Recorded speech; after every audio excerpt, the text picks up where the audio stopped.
Previous welcome to my YouTube channel. আজকে আমরা আলোচনা করব ইন্টারভিউ বোর্ডে যেসব কোশ্চেনগুলো জ্যামিতি পোর্শন থেকে যেসব কোশ্চেনগুলো ধরা হয় সেগুলো নিয়ে আমরা আলোচনা করব। আগের ভিডিওতে আমরা ঘনবস্তু, বিন্দু, কোণ এই প্রসঙ্গে আমরা আলোচনা করেছিলাম। সেগুলো যদি না দেখে থাকেন তাহলে অবশ্যই সেগুলো একবার দেখে নিন। ক্লাস 2, 3, 4 এ এই জ্যামিতিগুলো আছে, তাই এই প্রশ্নগুলো ধরা স্বাভাবিক জিনিস।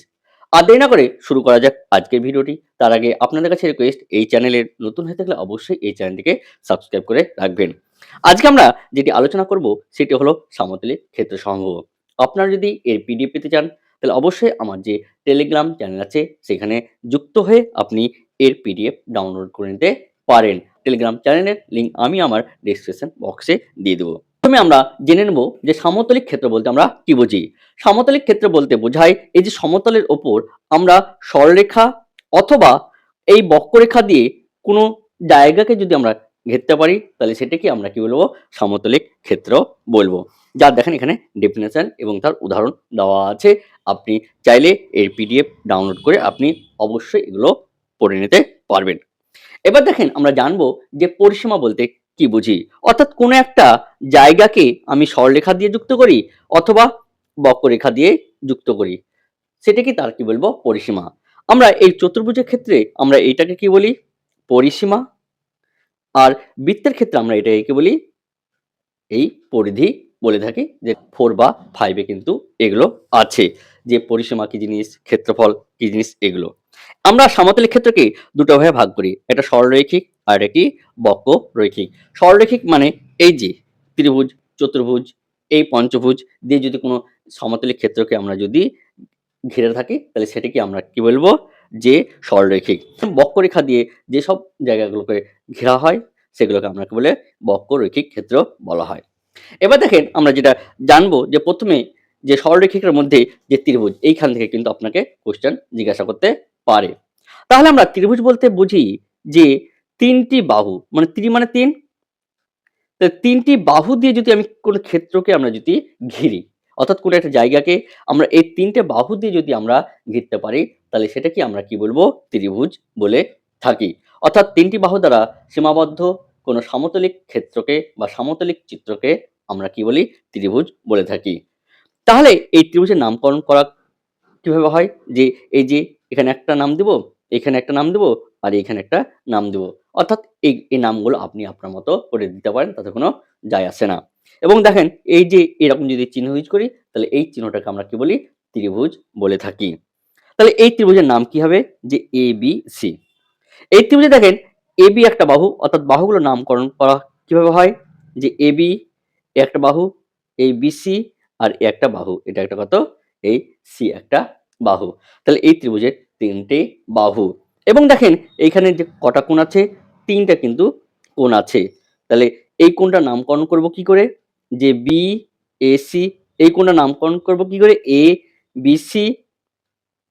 এবং এই কোণটার নামকরণ করব কি করে, এই বি সি এ। অর্থাৎ যেখানে কোণ তৈরি হবে সেই আলফাবেটটাকে আমরা কোথায়, মিডিলে রাখবো। আমরা যদি এই কোণটা নামকরণ করি তাহলে এটাকে আমরা কোথায় রাখবো, দেখেন মিডিলে। তারপর এটা আমরা বি এ সিও বলতে পারি অথবা সি এ বিও বলতে পারি। এইভাবে আপনি নামকরণ করতে পারেন। আপনি এদিক থেকে শুরু করতে পারেন, আপনি এদিক থেকেও শুরু করতে পারেন, তাতে কোনো যায় আসে না। তা আমরা দেখলাম যে একটা ত্রিভুজের তিনটা বাহু, তিনটা কোণ, এবং দেখেন এই তিনটে কিন্তু শীর্ষবিন্দু। অর্থাৎ এ একটা শীর্ষবিন্দু, বি একটা শীর্ষবিন্দু, সি এবং শীর্ষবিন্দু সম্পর্কে একটি সাধারণ একটি ধারণা। এবার দেখেন এই বাহুভেদে, আমরা বাহুভেদে যে ত্রিভুজকে তিন ভাগে ভাগ করি, এবং কোণ ভেদেও দেখেন কোণ ভেদে ত্রিভুজকে আমরা কত, তিনটে ভাগে ভাগ করি। তাহলে বাহুভেদেও তিন ভাগে ভাগ করা হয় আর কোণ ভেদেও কিন্তু তিন ভাগে ভাগ করা হয়। আপনাকে এই যে কার উপর ভিত্তি করে এই ত্রিভুজটাকে ভাগ করা হচ্ছে এইটা কিন্তু আপনাকে মনে রাখতে হবে, যে বাহুভেদে জিজ্ঞাসা করছে না কোণ ভেদে জিজ্ঞাসা করছে। তাহলে আমরা দেখে নেব যে বাহুভেদে যে ভাগগুলো আছে সে বাহুভেদের ভাগগুলো কি কি আছে সেটাই একবার আমরা দেখে নেব। যে দেখেন বাহুভেদে আমরা বললাম যে বাহুভেদে আমরা ত্রিভুজকে তিনটে ভাগে ভাগ করি। এক নাম্বার হলো যে সমবাহু, এটা আপনারা নিশ্চয়ই নাম শুনেছেন, যে সমবাহু ত্রিভুজ। অর্থাৎ যে ত্রিভুজের তিনটা বাহুই কি সমান। তাহলে এই দেখেন এরকম হবে কি এই সমবাহু ত্রিভুজ, অর্থাৎ এ বি সি। তাহলে এখানে আমরা বলতে পারি এ বি সমান সমান বিসি সমান সমান কত সিএ। তাহলে এই ত্রিভুজের দেখেন তিনটা বাহুই সমান। তাহলে তিনটা বাহু সমান হলে তিনটি কোণও কিন্তু সমান হবে, অর্থাৎ এই কোণ, এই কোণ আর এই কোণ।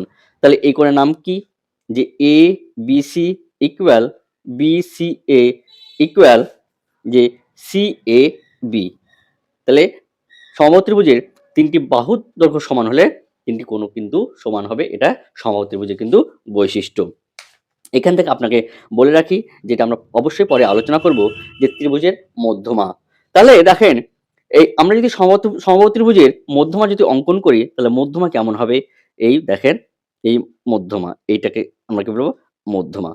সমবাহু ত্রিভুজের ক্ষেত্রে এই মধ্যমা ত্রিভুজটাকে সমান দুই ভাগে বিভক্ত করে, এবং সমবাহু ত্রিভুজের ক্ষেত্রে মধ্যমা যা উচ্চতম কিন্তু সেটাই হবে। সমবাহু ত্রিভুজের ক্ষেত্রে মধ্যমা এবং উচ্চতা কিন্তু আলাদা হয় না, যেটা আমরা পরবর্তী ক্ষেত্রে আমরা বিষমবাহু ত্রিভুজের ক্ষেত্রে এটা কিন্তু একটু আলাদা দেখব। এবার দেখেন তারপরে যেটা আলোচনা করব সেটা কি, এই সমদ্বিবাহু ত্রিভুজ। এই সমদ্বিবাহু ত্রিভুজ অর্থাৎ যে ত্রিভুজের দুটি বাহুর দৈর্ঘ্য কি হবে আপনার সমান হবে। যে সমবাহু ত্রিভুজের ক্ষেত্রে আমরা কি দেখলাম তিনটা বাহু, আর সমদ্বিবাহু ত্রিভুজের ক্ষেত্রে আমরা দেখব কি এই দুটো বাহু কি আছে সমান হবে, এ বি সি। আমরা ধরে নিলাম এই দুটো বাহু সমান, অর্থাৎ এ বি সমান সমান কি এসি। তাহলে দেখেন এই দুটো বাহু যদি সমান হয় তাহলে এই বাহুর বিপরীত কোণ এইটা, আর এই বাহুর বিপরীত কোণ এইটা, অর্থাৎ এই দুটো কোণ কি হবে ইকুয়াল হবে। তাহলে এ সি বি ইকুয়াল কি এ বি সি, এইটা কিন্তু আমরা পাবো। সমবাহু ত্রিভুজের ক্ষেত্রে আমরা তিনটা বাহু সমান পেয়েছিলাম, যেহেতু তিনটা বাহুর দৈর্ঘ্য সমান। সমদ্বিবাহু ত্রিভুজের ক্ষেত্রে দুটো বাহু সমান, তাই এর কি হবে দুটো কোণও সমান হবে। এবার আমরা যেটা দেখবো ৩ নাম্বার, সেটা কি বি সমবাহু ত্রিভুজ। বি সমবাহু ত্রিভুজ অর্থাৎ দেখেন এর তিনটা বাহুই কি হবে অসমান হবে, অর্থাৎ কোনো বাহুর সঙ্গে কোনো বাহুই সমান হবে না। এর তিনটা বাহু অসমান হলে তিনটা কোণও কিন্তু অসমান হবে। সেই ত্রিভুজ কি আমরা কি বলবো, এই বিষমবাহু ত্রিভুজ বলবো। যেগুলো দেখেন এইখানে কিন্তু আমরা পাবো। আপনি টেলিগ্রাম চ্যানেল থেকে ডাউনলোড করে নিয়ে যদি দেখেন এগুলোই যেগুলো বললাম সেগুলোই কিন্তু এইখানে কিন্তু আপনার সমস্ত কিছুই লেখা আছে। এখানে দেখেন যে ত্রিভুজের কৌণিক বিন্দু, শীর্ষবিন্দু, ত্রিভুজের কোণ, এগুলো দেখেন সমস্ত কিছু দেওয়া আছে। তারপর এইখানে দেখেন ত্রিভুজের বৈশিষ্ট্য কিন্তু দেওয়া আছে। এখানে দেখেন যে একটা ত্রিভুজের আমরা তিনটা কোণের সমষ্টিগত 180 ডিগ্রি, এইটি কিন্তু মনে রাখতে হবে। ত্রিভুজের তিনটি কোণের সমষ্টিগত 180 ডিগ্রি, অথবা সেটাকে আমরা কি বলতে পারি যে দুই সমকোণও বলতে পারি। মানে 180 ডিগ্রি মানে দুই সমকোণ হবে। তাহলে দেখেন এগুলো কিন্তু সেই বৈশিষ্ট্যগুলো দেওয়া আছে। এবার দেখেন আমরা যেটা পড়বো সেটা কি মধ্যমা। যে মধ্যমা কি জিনিস সেটা একবার আমরা জেনে নেব, যে মধ্যমা বলতে আমরা কি বুঝি। অর্থাৎ কোন একটা ত্রিভুজের এই শীর্ষবিন্দু এবং এই শীর্ষবিন্দুর বিপরীত বাহুর যে মধ্যবিন্দু, তাহলে এই শীর্ষবিন্দু আর এই মধ্যবিন্দু যুক্ত করলে যে সরলরেখা পাওয়া যাবে সেটি হবে কি ওই ত্রিভুজের মধ্যমা। তাহলে এ বি সি, এটা হলো মধ্যমা। তাহলে কি বললাম, কোন ত্রিভুজের শীর্ষবিন্দু এবং তার বিপরীত বাহুর যে মধ্যবিন্দু যুক্ত করলে যে সরলরেখা পাওয়া যাবে সেটিকে আমরা কি বলবো, এই মধ্যমা বলবো। মধ্যমা কি করে এই ত্রিভুজের দুটি সমান ক্ষেত্রফল বিশিষ্ট দুটি ত্রিভুজে বিভক্ত করে, এটা আপনি মনে রাখতে পারেন। যেটা দেখেন এইখানে কিন্তু দেওয়া আছে যে মধ্যমা আমরা কাকে বলবো, বা মধ্যমা দেখেন এখানে দেওয়া আছে। আমরা যদি বি শীর্ষবিন্দু নিই এবং এই বি শীর্ষবিন্দুর বিপরীত বাহু এটা, তাহলে এই বিপরীত বাহুর মধ্যবিন্দু আমরা এটা নিই, তাহলে এটা যুক্ত করলে এটাও কিন্তু মধ্যমা হবে। আমরা সি যদি শীর্ষবিন্দু নিই, সি শীর্ষবিন্দুর বিপরীত বাহু এ, তার মধ্যবিন্দু আমরা যদি এটা নিই, তাহলে যদি যুক্ত করি তাহলে সেইটাকে আমরা কি বলবো মধ্যমা বলবো। তাহলে এটা ডি, এটা ই, এটা এফ নাম দিলাম। তাহলে একটা ত্রিভুজে তিনটা মধ্যমা থাকে, এবং মনে রাখতে হবে এই মধ্যমাগুলো সর্বদা একটা বিন্দুতে মিলিত হয়, যেটাকে আমরা কি বলি ভরকেন্দ্র বলি। এবং এই ভরকেন্দ্রকে আমরা সাধারণত এই জি আলফাবেট দিয়ে কিন্তু আমরা ইন্ডিকেট করে থাকি বা নাম দেওয়া থাকে। তাহলে ওর পরিবর্তে এখানে আমরা পার্টিকুলার ভাবে আমরা কি এই জি নাম দিতে পারি। তাহলে এ হলো কি আপনার এই মধ্যমা। তাহলে আমরা এখানে দেখে নিলাম যে মধ্যমা কি জিনিস। আর এই দেখেন এই মধ্যমাগুলো যে পয়েন্টে মিলিত হয় সেটিকে আমরা কি বলি ভরকেন্দ্র বলে থাকি। যার দেখেন এইখানে এই ভরকেন্দ্র কাকে বলে, সেই ভরকেন্দ্র কিন্তু এখানে দেওয়া আছে, যে ভরকেন্দ্র বলতে আমরা কি বুঝি। তাহলে এই হলো আপনার যে ত্রিভুজ সম্পর্কে যে মধ্যমা ভরকেন্দ্র সেগুলো কিন্তু আমরা দেখে নিলাম। এবার দেখেন যে ত্রিভুজের উচ্চতা। ত্রিভুজের উচ্চতা বলতে বোঝায় এই শীর্ষবিন্দু থেকে যদি এই বাহুটা যদি লম্ব হয়, আমরা মধ্যমার ক্ষেত্রে কি বলেছিলাম যে এই বাহুর এটা কি হতে হতো মধ্যবিন্দু, কিন্তু এখানে সেটা নয়। যদি আমরা এই বিসি বাহুর উপর এএল যদি লম্ব হয়, লম্ব হলে সেটিকে আমরা কি বলবো এই ত্রিভুজের উচ্চতা। তাহলে একটা ত্রিভুজের ক্ষেত্রে দেখেন তিনটে কিন্তু আপনার এই উচ্চতা হবে, যে একটা এই বরাবর, একটা এই বরাবর আর এটা একটা এই বরাবর কিন্তু উচ্চতা হবে। তাহলে এবার দেখেন উচ্চতা সম্পর্কে আমরা জেনে নিলাম। তারপরে যেগুলো আছে সেগুলো আমরা দেখেন একটু আগেই আলোচনা করলাম যে এই যে বাহুভেদে এই ত্রিভুজকে আমরা কটা ভাগে ভাগ করি। এই বাহুভেদে দেখেন ত্রিভুজকে কটা তিনটা ভাগে ভাগ করি। দেখেন একটা সমবাহু ত্রিভুজ, একটা সমদ্বিবাহু ত্রিভুজ, একটা কি বিষমবাহু ত্রিভুজ, এবং তার দেখেন এখানে সংজ্ঞা, এবং দেখেন যেগুলো মনে রাখতে হবে ইম্পর্টেন্ট সব জিনিসগুলো কিন্তু এখানে দেওয়া আছে। আপনি এর পিডিএফ ডাউনলোড করে অবশ্যই কিন্তু একবার দেখে নিতে পারেন, যেটা আপনার ইন্টারভিউ বোর্ডে কিন্তু খুবই কাজে লাগবে। তবে দেখেন এখানেও সে একইভাবে কিন্তু দেওয়া আছে। আমরা যেটা আলোচনা করব সেটা হলো কোণ ভেদে। তাহলে আমরা এই যে ভাগগুলো দেখলাম, এই ভাগগুলো দেখলাম বাহুভেদে। এবার যেটা দেখব সেটা কি এই কোণ ভেদে ত্রিভুজকে আমরা কয় ভাগে ভাগ করতে পারি। দেখেন এই কোণ ভেদে ত্রিভুজকে আমরা তিনটা ভাগে ভাগ করি, একটা সূক্ষ্মকোণী, একটা সমকোণী আর একটি স্থূলকোণী। তাহলে দেখেন সূক্ষ্মকোণী বলতে আমরা কি বুঝি। এই সূক্ষ্মকোণী ত্রিভুজ বোঝার আগে আমাকে যেটা বুঝতে হবে যে সূক্ষ্মকোণ কাকে বলে। এর আগের ভিডিওতে কিন্তু আমরা এটা আলোচনা করেছি। আপনারা যদি না দেখে থাকেন তাহলে অবশ্যই দেখে নিন যে সূক্ষ্মকোণ কাকে বলে।